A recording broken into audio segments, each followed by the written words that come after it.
That's right, you guys. The NBA Cup is back, also known as the NBA's in-season tournament. And the Phoenix Suns get the victory tonight, 120 to 112. Welcome to my post-game reaction video. Let's talk about it. And like we've seen throughout most of this season so far, this was a back-and-forth game, a game full of runs. And I want to give a lot of credit to the Utah Jazz, who did a great job of staying into this game, especially coming out of halftime.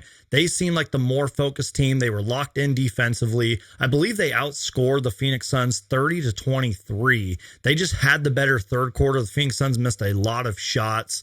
And look, I'm not trying to complain too much after a win, because the Phoenix Suns did win this game, but the Suns have to do a better job of holding on to leads. For example, and this is just one of the examples throughout this game, the Suns were putting together like a 10, 12-point lead or something like that.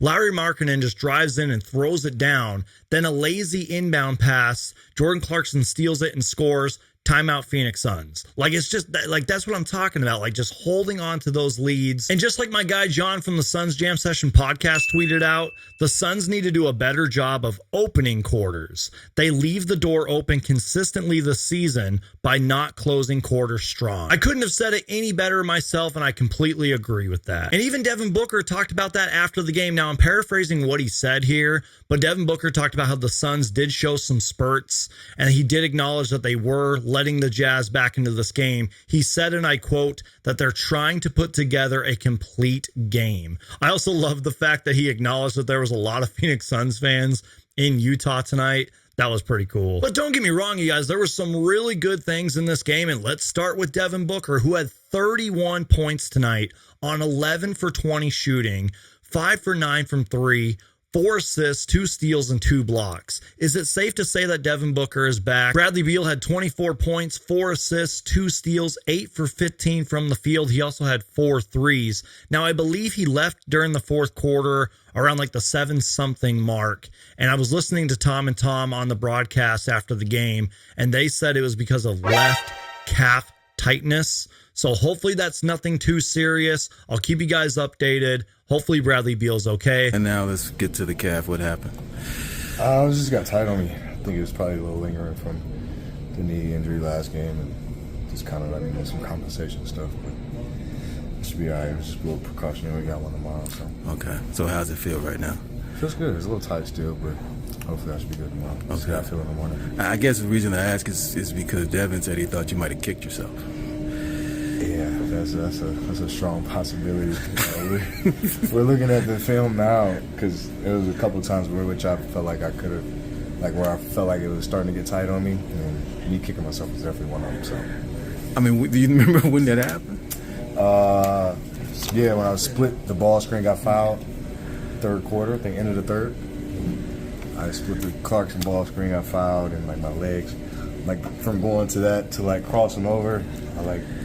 Oh my God. So I kicked myself out. The Phoenix Suns shot 18 for 39 from 3, which is good enough for 46%. And I just love the fact that they are attempting more than 35 threes a game consistently throughout this season. I cannot wait until the 3-ball starts dropping more, because we are going to be a very tough team to beat when that happens. The Phoenix Suns also had 21 assists tonight. I kind of wish the assists would have been a little bit higher. However, we only had 10 turnovers, and I felt like we really started to clean up those turnovers, because it felt like we had a lot of them in the first half. And they also had 34 bench points, which is absolutely huge. They also had 11 blocks and 6 steals. Tonight, we really did see a very scrappy as hell, Frank Vogel reference, defensive Suns team that was all over the court. It should have probably been 12 blocks, because at halftime we had 10, which tied a franchise record. And then at some point, I think they took one of those blocks away from us. I don't know what happened there, but still, 11 blocks and 6 steals. That's pretty awesome. I also want to give a big shout out to Mason Plumlee and rookie Oso Ighodaro, who were both fantastic tonight, especially Mason Plumlee, who was filling in for the injured Yusuf Nurkic. Plumlee tonight had 15 points, 14 rebounds, 2 assists, and 1 block. And I've talked about this a lot before, you guys. Mason Plumlee just does the little things out there sometimes that don't show up on the scoreboard. And I feel like it really does impact the game. He was really great tonight. And also big shout out to Oso Ighodaro, who is a really good rebounder. And in my personal opinion, has a very high IQ and a good feel for this game, especially for the rookie. They were both fantastic tonight. Also, if you're a Utah Jazz fan and you're watching this video, I'm just curious, like, what are the Utah Jazz doing? Like, I understand that they're building around the young core, and trust me, you guys have some very talented young players. And it seems like Lauri Markkanen loves Utah, and he's going to stay there for a very, very long time. That's awesome. And then you got like a couple vets like sprinkled in there, but like I don't really know what the direction of this team is. Like, are you guys tanking for Cooper Flagg in the very loaded 2025 draft class? If you are, that's cool, but like what's the vision afterwards? Like, I don't know what the Jazz are doing. If you're a Jazz fan, and just let me know in the comments. So I'm sure there's a lot that I didn't talk about in this post-game reaction video, but I need you guys to get active in the comments. Let me know your takeaways, and thank you guys so much for watching. My name is Brandon, aka Suns Geek, and if it has to deal with the Phoenix Suns, I'm going to make a video about it. Win or lose, Phoenix Suns for life. Thank you guys so much for watching, and I'll see you guys next time. Go Suns. Suns Geek, appreciate it.